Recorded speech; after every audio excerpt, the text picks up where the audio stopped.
tous et bienvenue dans ce nouvel épisode de la semaine de Valkan, votre newsletter audio qui vous partage des médias et des infotech à découvrir pour passer une bonne semaine. Aujourd'hui, je vous parle de la semaine 47 qui va du 17 au 23 novembre. Alors, cet épisode sort très en retard parce que ça a été un week-end extrêmement compliqué. Le chauffage de l'immeuble dans lequel on vit n'a pas tenu. Il faisait -3 dehors, il faisait 14 dans l'appartement.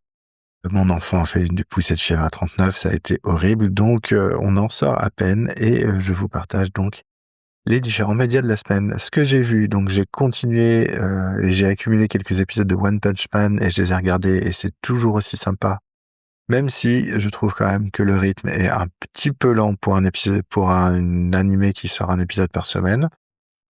J'ai vu une vidéo sur Saga Pattern, une MuleSoft Choreography and Orchestration. C'est de l'orchestration, comment faire de l'orchestration de flux avec MuleSoft.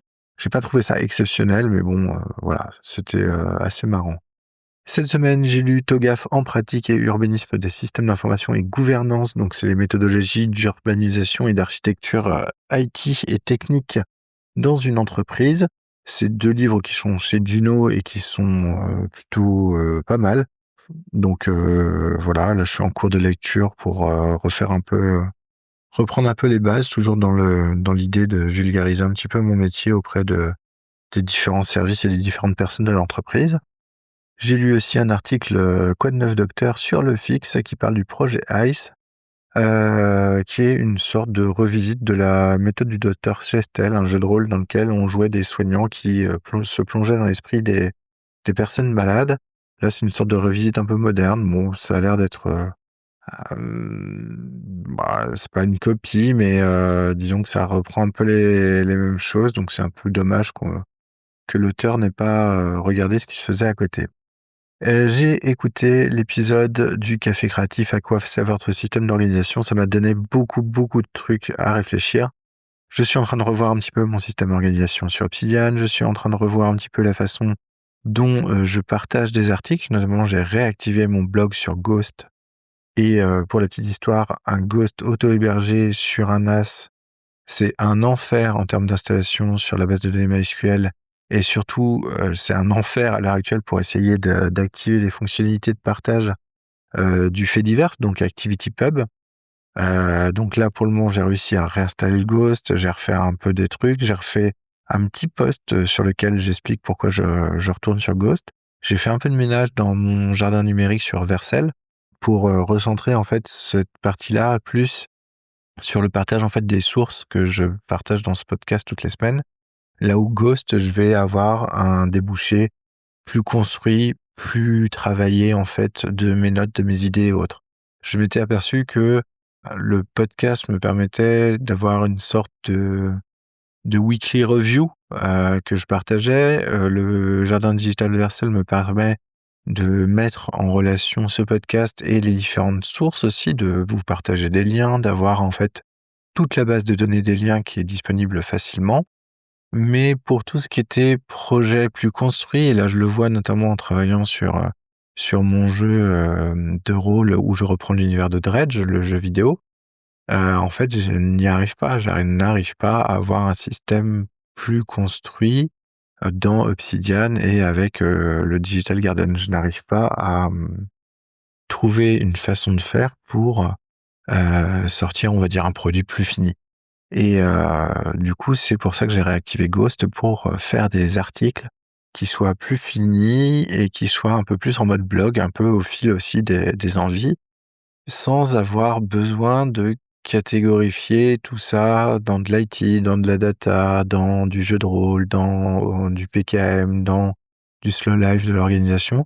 Non, ça va être des articles qui vont arriver au fur et à mesure, des réflexions qui vont arriver au fur et à mesure.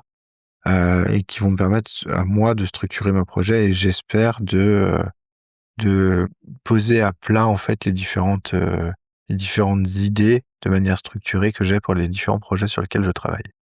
J'ai écouté l'épisode de Deux connards dans un bibliobus, viens on ralentit, tu me diras merci. Donc là, c'est un peu la même chose. On est sur le côté slow life et j'ai l'impression que cette fin d'année est très slow life. J'ai l'impression que cette fin d'année est aussi horrible pour beaucoup de personnes en termes de charge de travail, et cetera. J'ai l'impression que le climat ambiant est très morose quels que soient les domaines d'activité et ça a l'air d'être assez dur pour tout le monde. Donc ça ne m'étonne pas que tous les épisodes soient un peu, autour de ces sujets-là, de ralentir, de se retrouver et de souffler par rapport au travail et notamment, ça fait le lien avec, l'épisode du psy du travail que j'ai écouté sur le contrat psychologique et donc un peu le contrat, des promesses en fait, tenues par la société quand on, fait son entretien d'embauche et qui, peuvent ne pas être tenues, peuvent être, on va dire, détournées et vont, créer des façons de faire un peu enfin, vont créer des états d'esprit qui seront moins proactifs. J'ai écouté l'épisode du podcast Projet Libre sur le fait divers, le futur sera fédéré ou et auto-hébergé par Elena Rossini. C'est aussi ça qui m'a donné envie de reprendre un peu mon blog. Je ne connaissais pas Elena Rossini et je trouve qu'elle fait un excellent boulot. Depuis, je me suis un peu renseigné et j'ai trouvé ça, ouais, plutôt sympa. J'ai sinon écouté 2 épisodes de Tech Café, celui qui dit pas mal dit Elon Musk au gynoïde de Xingpeng et la Steam Machine et le reste.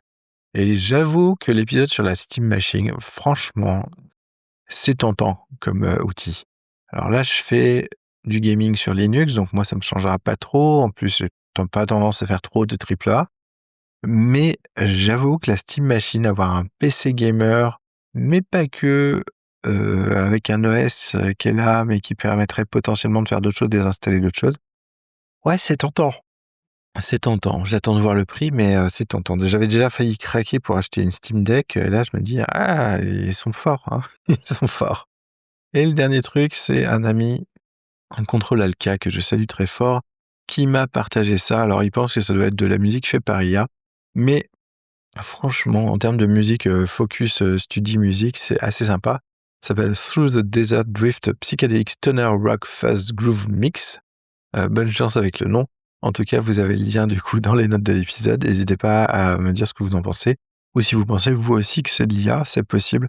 Franchement, il y a tellement d'avancées sur l'IA que c'est, incroyable. Je pense que je n'arriverai plus moi, en tant que non musicien, à faire la différence entre ces types de musique.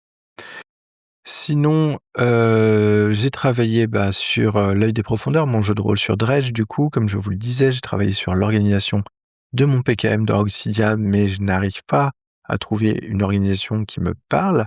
Et j'en suis même en train de me demander, est-ce que je vais pas réutiliser des trucs du boulot, genre une organisation façon Data Warehouse avec des tables de dimension, des tables de faits, une organisation façon Medallion Model, avec, des données raw, des différentes transformations, puis les données gold à la fin. Je me dis que c'est peut-être pas con cette façon de voir les choses, d'avoir une espèce de RAW où il y a toutes les infos, toutes les choses. Ensuite, différentes, transformations, différents dossiers, on va dire, de transformation ou types de transformation, soit par des tags, soit autres, avec les différentes, données RAW qu'on va reprendre, qu'on va agréger, qu'on va travailler, couper, et cetera pour obtenir quelque chose, d'utilisable et une sorte de couche gold, master data management, pourquoi pas? Mais une couche gold surtout, qui permet d'avoir une donnée restituée, qui soit utilisable. Voilà, voilà, c'était tout pour cette semaine. Je suis encore désolé pour le retard de cet épisode. N'hésitez pas à me contacter sur les réseaux sociaux, notamment Mastodon ou le Discord de la JDR Academy. N'hésitez pas à laisser des notes, 5 étoiles de préférence sur les différentes plateformes de podcast et n'hésitez pas à laisser des commentaires, même si je n'y vais pas souvent dans les commentaires des podcasts. De temps en temps, je les lis et ça fait toujours plaisir. Voilà, je vous souhaite une excellente semaine et je vous dis à la semaine prochaine. Merci.